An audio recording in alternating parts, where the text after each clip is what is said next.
చరణ్ ఎన్టీఆర్ తోటి ఆ. వాళ్ళు ఇంత గ్లోబల్ స్టార్లు అయిపోయారు కాబట్టి ఇప్పుడు మీరు విలన్గా కూడా చేయడానికి సిద్ధపడ్డారు కాబట్టి ఒక పెర్ఫెక్ట్ యంగ్ విలన్ పొజిషన్లో ఉన్నారు కాబట్టి వాళ్ళ దాంట్లో విలన్గా వస్తే చేయడానికి రెడీగా ఉన్నారా? 100% సార్, మంచి కదా 100% చేసేదని రెడీగా ఉన్నాను. మరి వాళ్ళిద్దరికి బాబాయ్ నాకు విలన్ ఛాన్స్ ఇవ్వండి మీ సినిమాలో అని అడగచ్చు కదా. వాళ్ళని అడగాల, డైరెక్టర్ని అడగాల? వాళ్ళనే అడగాలి. Director, I have to believe in director. They working with phenomenal directors అండి. అండ్ వీళ్ళు చెప్పి అక్కడ డైరెక్టర్స్ వినే స్టేజ్లో ఎవరు ఇప్పుడు లేదనిపిస్తుంది నాకు. ఐ థింక్ ద రైట్ కదా, రైట్ ఇది, and the director feels it's right and they feel okay is fits for that character, then definitely వాళ్ళు కూడా మనోజ్ని కన్సిడర్ చేస్తే ఎలా ఉంటుంది అని ఒక మాట అంటే అది వేరే ఉంటుంది. వాళ్ళకి అనిపించినప్పుడు అన్నీ ఏంటండి అంతే. అందుకని So they all know, everybody know that I'm ready to do roles అనేసి. సో ప్రత్యేకంగా ఫోన్ చేసి నో జగపతి బాబు ఆ క్యారెక్టర్ అంటే మీరు చెప్పేది డ్రామాటిక్ గా ఉంది. ఫోన్ చేసి నాకు అంత డ్రామాటిక్ గా జగపతి బాబుని already no.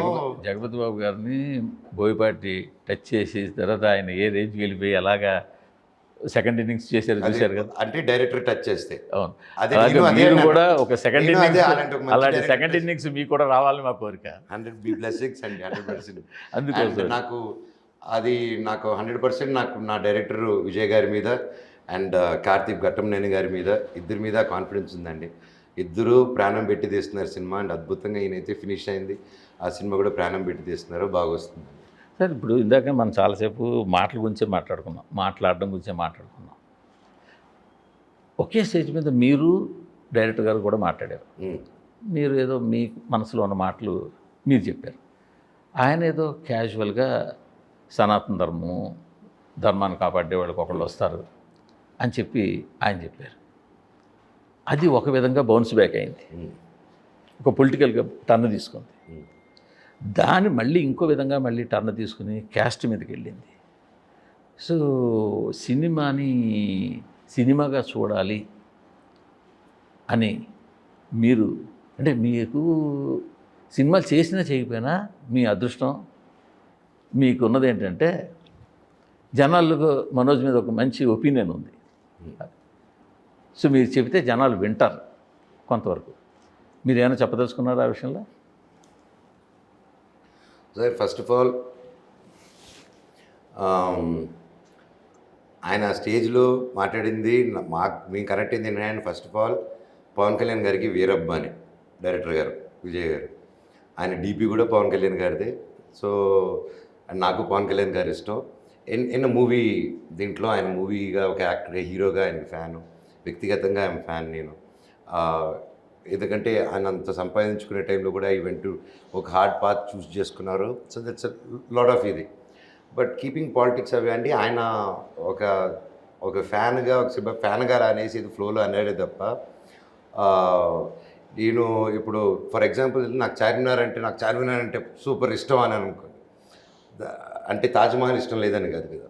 So that's what అలా అయ్యి అదేదో మిస్ఫైర్ అయ్యి వెళ్ళింది. దాని తర్వాత క్యాస్ట్ అని వచ్చింది మీరు అడిగినట్టు. ఇదంతా వీళ్ళు ఒక క్యాస్ట్ వాళ్ళు ఒక క్యాస్ట్ 2025లో ఉన్నామండి. అండ్ ఈ రోజులు కూడా క్యాస్ట్ల గురించి తీస్తున్నారంటే ఇట్స్ వెరీ షాకింగ్. అంటే అది పాలిటిక్స్లోకి వెళ్తుంది బాగా, ఈ మధ్య స్టూడెంట్స్లో కూడా వెళ్తుంది. అండ్ ఫస్ట్ నుంచి నేను ఎప్పటి నుంచో కొద్ది సంవత్సరాల నుంచి మన కులం స్టూడెంట్స్ చెప్తాను, మన కులం ప్రేమికులం అని ఎప్పుడు చెప్తూ ఉంటాను. అండ్ అండి ఇండస్ట్రీలో నేను ఒక క్వశ్చన్ అడుగుతానండి, ప్రశాంత్ నీల్ గారిది ఏ కులం అండి? ఆయన ఎందుకు మన తెలుగులో నెత్తి మీద పెట్టుకుని ఉన్నాం? ఎక్కడో కర్ణాటకలో ఆయన నుంచి వచ్చిన ఆయన ఇండస్ట్రీ టాలెంట్ ఒకటే చూస్తుందండి. అమితాబ్ బచ్చన్ గారిది ఏ కులం అండి? ఆయన ఎందుకు ఆరాధిస్తాం? ఆయన షారుఖ్ ఖాన్ గారికి అంత క్రేజ్ ఎందుకు? ఆయన కూడా మనం విజిల్ వేసిన రోజులు ఉన్నాయి. ఎందుకండి ఆయన ఎవరికి తెలుసు? అదే. సో అది క్రికెట్ అండి. నేను క్రికెట్ సినిమా గో ప్యారలల్ అక్కడికి వస్తున్నా. ఇప్పుడు అంత పెద్దోళ్ళని వదిలేసిన ఇప్పుడు మన చిన్న జనరేషన్ తీసుకుందాం. అల్లు అరవింద్ గారు ఆయనకు సంబంధించిన క్యాస్ట్ అన్నా ఏ క్యాస్ట్ అని సింగిల్ డైరెక్టర్ని తీసుకొచ్చి పెట్టారండి. సింగిల్ డైరెక్టర్ ఏ క్యాస్ట్ చెప్పండి? ఆయన ఒక తమిళ్ డైరెక్టర్. సార్ మన ఎంత గొప్ప ఇండస్ట్రీలో ఉన్నామంటే sir, I want to tell you, ఇక్కడ కులాలు చూడరు సార్. ఇండస్ట్రీ ఒక దాంట్లో బయట మాట్లాడడం బాగుంటుంది కానీ ఇక్కడ కుల మతాలు ఉండదు సార్.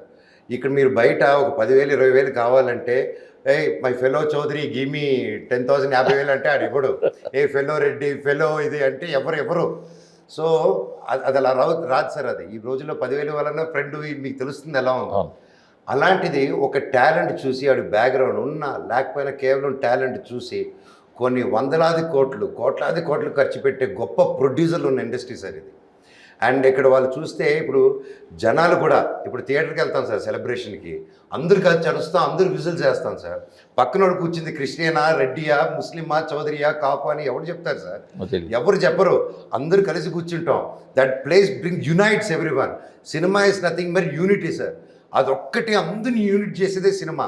ఒక 300 మంది డిఫరెంట్ వాళ్ళు ఒక పని చేస్తేనే ఒక సినిమా రెడీ అవుతుంది సార్. అంత గొప్ప ఇండస్ట్రీలో ఉన్నాం. అండ్ క్రికెట్ ఎలాగ అందరూ యూనిటీ చేస్తుందో సినిమా కూడా అంతే యూనిటీ చేస్తుంది సార్. అంత గొప్పది సినిమా. దయచేసి ఏదైనా క్యాంపెయిన్స్ రన్ అయినా ఏదైనా సినిమాని క్యాస్ట్ని అంటగట్టకండి సార్. క్యాస్ట్ వల్ల ఆ లెక్కనైతే చౌదరీస్కి సపరేట్ థియేటర్లు, రెడ్డిలకి సపరేట్ థియేటర్లు అన్నీ అలాగే వస్తాయి. We're not there. అది ఎప్పటికీ జరగదు. సినిమా కళామా తల్లి, అందరూ ఒక తల్లి బిడ్డను. ఇక్కడ క్రియేషను, కంటెంట్ ఇవి రెండే మాట్లాడతాయి సార్. సో దయచేసి అది వద్దు, మా జనరేషన్కి లేదు, ఆ నెక్స్ట్ జనరేషన్ కూడా మేము ఇవ్వము కూడా మేము sir. That is what I want to tell you. మీరేమైనా అపీల్ చేస్తారా దానికి? ఇలాంటివి ఏమి వద్దు, ఈ క్యాంపెయిన్ నమ్మద్దు. ఇప్పుడు చేసేది అపీల్ కదా. This is my appeal. There is nothing. మీ ఒపీనియన్ చెప్పినట్టుంది. ఒపీనియన్ అంటే 100%. ఇది ఎవరైతే ఫాలో అవ్వకండి, ఆ క్యాంపెయిన్ నమ్మకండి. ఎందుకంటే ఇప్పుడు ఆ ఫీలింగ్తో ఉంటే ఇప్పుడు అందరూ ఆ చౌదరి ఫీలింగో, రెడ్డి ఫీలింగో అలా లేరు సార్. అలా అంటే it's a different feeling. Especially నాకు అది లేదు, ఎవరికి అది లేదు. అండ్ నా ఫ్రెండ్స్ కాబట్టి ఎవరికి ఆ ఫీలింగ్తో లేదు.